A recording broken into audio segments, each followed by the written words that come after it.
ગુજરાતમાં ફરી એકવાર ખેડૂતોના જીવ પડીકે બંધાય તેવી આગાહી આવી છે।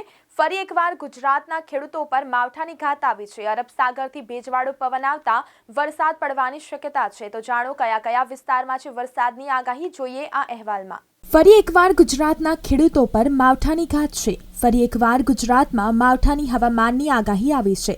સૌરાષ્ટ્રમાં કમોસમી વરસાદ પડવાની હવામાનની આગાહી છે।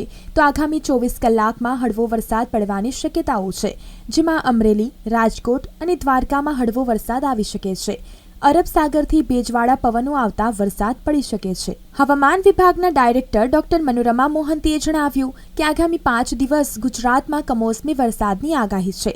સૌરાષ્ટ્રમાં હળવા વરસાદ આવી શકે છે। પોરબંદર, અમરેલી, રાજકોટ, દ્વારકામાં હળવા વરસાદની આગાહી છે। અરબ સાગરથી પવન ભેજ લઈને આવતા હોવાથી આ જિલ્લાઓમાં હળવાથી મધ્યમ વરસાદ આવી શકે છે। આગામી 24 કલાકમાં વરસાદ પડી શકે છે। સાથે જ તેમણે કમોસમી વરસાદ વચ્ચે ઠંડીની આગાહી વ્યક્ત કરતા જણાવ્યું કે આગામી સમયમાં તાપમાનમાં 1-8 ડિગ્રીનો વધારો થઈ શકે છે। જો કે 3 દિવસ બાદ ફરી તાપમાનમાં ઘટાડો થતાં ઠંડીનો અનુભવ થશે। લેટેસ્ટ અપડેટ અનુસાર સૌથી ઓછું તાપમાન નલિયામાં 11.8 ડિગ્રી તાપમાન નોંધાયું હતું, તો અમદાવાદમાં 15.6 ડિગ્રી તાપમાન નોંધાયું। પરંતુ આગામી 3 દિવસ ગુજરાતમાં વાદળછાયું વાતાવરણ રહેવાની શક્યતાઓ છે। બ્યુરો રિપોર્ટ, અરવલ્લી સમાચાર, મોડાસા।